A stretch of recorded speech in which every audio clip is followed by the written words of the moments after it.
Hi students, today we are going to see rate monotonic scheduling policy. So in rate monotonic scheduling policy, it was introduced by Leo and Layan. And here this RMS scheduling is a static scheduling policy. It belongs to a static scheduling policy as we fix the priorities to the process. So the theory underlying RMS is known as a rate monotonic analysis. The summary of this theory are all processes run periodically on a single CPU. Context switching time is ignored in this scheduling, and there are no data dependency between processes. So we are not going to worry about the data dependency. And the execution time for a process is constant and all deadlines are at the end of their periods. And the highest priority ready process is always selected for execution. And in RMS, we are going to schedule the process based upon the execution time. So the process which has least execution time will gain the highest priority. So we'll see some example here. So for a periodic process shown below, schedule the processes using an RMS policy, calculate the CPU utilization time. And they have given three processes, process 1, process 2 and process 3. The execution time period and then the deadline.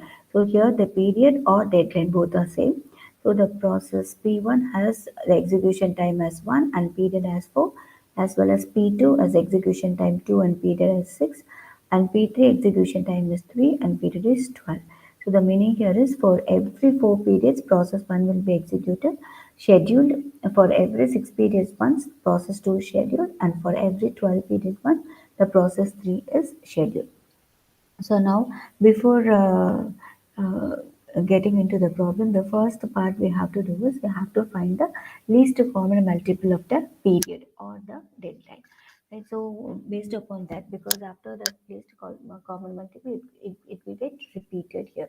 So the least common period 4, 6 and 12. In this one, the least common period of these three periods are 12 units here. So we are going to schedule the policy based upon this 12 units. And before that, we have to find whether we can provide a feasible scheduling for this problem or not. Then only we have to proceed with the problem here. So how to find whether we are going to provide a feasible solution for this feasible assignment for this one. No? So first we are going to check during this 112 period, that is a 112 time unit interval, how many times the process 1, process 2 as well as process 3 will be executed, and what are the time required here, right? So in 112 unit interval, we are executing P1 thrice, because for 4 period ones we will be executing the process 1. So in this 12 units we can execute the P1 thrice here, right? So if it execute thrice, then what is the execution time? It's going to take one execution time. So 3 into 1, so it requires 3 units of CPU time for the entire 12 units here. Similarly, P2 takes for every 6 periods once, P2 should be scheduled here, right? So for 12 periods of times, your P2 can be executed twice. So it requires 4 units, as twice we are going to execute. So each and every execution time for P2 is going to be 2. So 2 into 2, it requires 4 units of time. And for P3, we are going to execute for every 12 periods, we are going to execute P3 once. So we'll be executing P3 once in the schedule. So what is the execution time of your P3? It's going to be 3. So 1 into 3 is equal to 3 units of CPU time.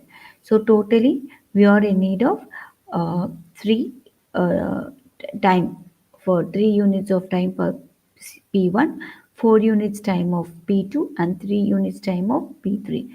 So totally we require 10 units. So which should be always less than that of your total, that is your LCM of your period here. If it is less than that of your LCM of your period, then we can have the feasible assignment of priorities or possible. that guarantees the scheduling, right?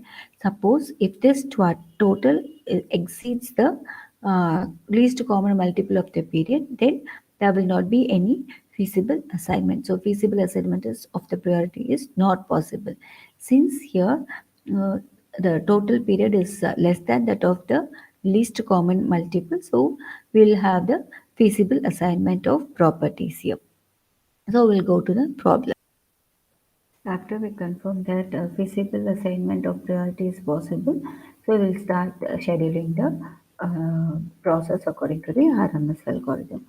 So here in x-axis, the least common multiple of the period has been taken, 12, that is 0 to 12, and in y-axis the process. So three process has been given, so P1, P2, P3. Now we'll fix the deadline for each and every process before start scheduling. So for every four period once, uh, your process P1 has to be scheduled. So for every four periods, when at t equal to 4, t equal to 8, and t equal to 12, your process P1 will be scheduled. And for every six period once, your process P2 will be scheduled. So at t equal to 6 as t equal to 12. And similarly, for every 12 periods once, your P3 will be scheduled. So at t equal to 3. So in this one, we are going to see that at t equal to 0, all the three process P1, P2, P3 is ready. Okay, so t equal to 0, P1, P3, P2, P3, all the three processes are ready here.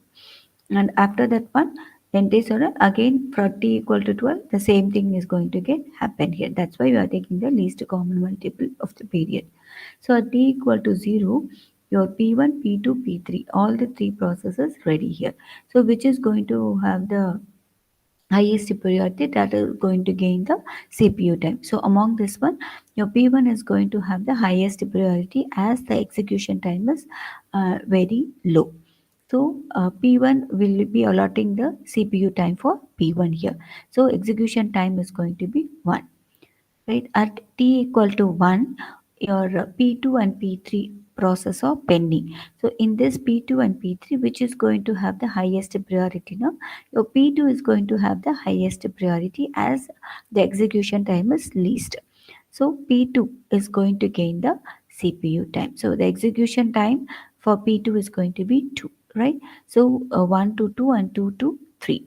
So 2 have been allocated. So at t equal to 3, the process pending is P3. So we need 6 periods for P3 as the execution time of P3 is 3. So we'll be allocating the first time period.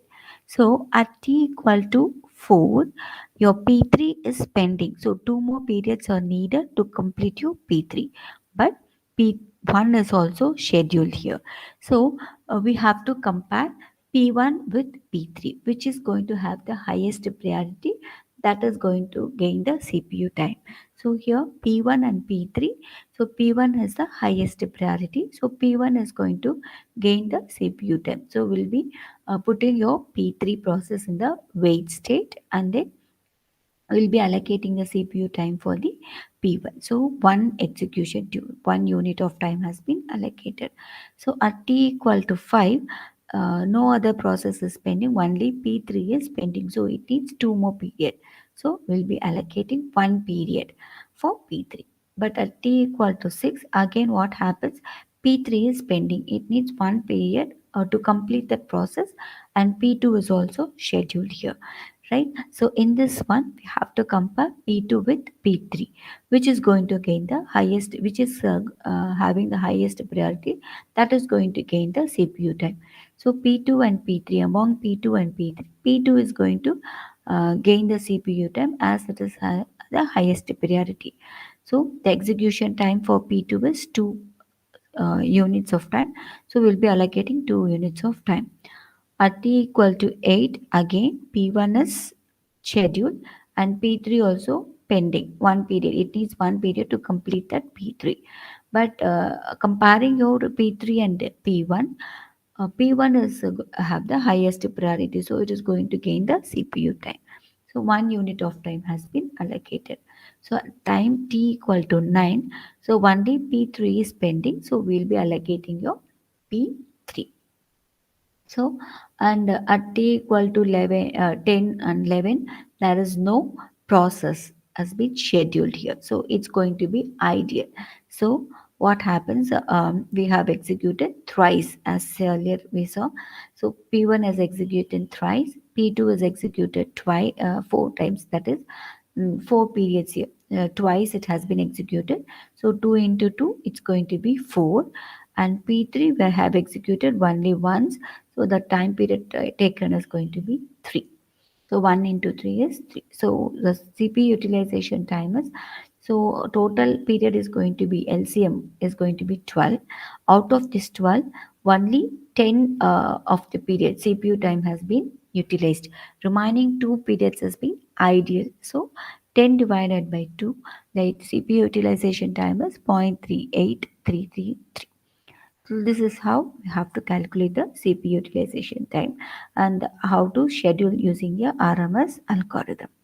We'll see one more. We'll solve one more problem in this one. So for the periodic process shown below, schedule the process using the RMS policy. So here they have given three process: process one, process two, process three, with execution time and the period as 2, 3, 3, and 4, 6, 12. So here first the thing is we have to check whether there is any feasible assignment of priorities is possible or not, right? Then only we have to go for the assignment here. So here the least common multiple for this periods is going to be 12. So among this 12 intervals of time, so how many times you are going to execute your P1? Twice you are going to execute your P1, right? So total number of time required is 3 into 2 is going to be 6 units of time. Similarly, we are going to execute P2 twice in this 12 unit of time. So 2 into 3 is going to be 6. So it's cost P2 cost 6 units of CPU time. And P3 we are going to execute only once. So the execution time is 3. So 1 into 3, 3. P3 requires 3 units of CPU time. So total time is going to be 6 for P1 and 6 for P2 and 3 for P3. So totally it is 15, but the least common multiple of the period is going to be 12. So which is more than that of the least common multiple time.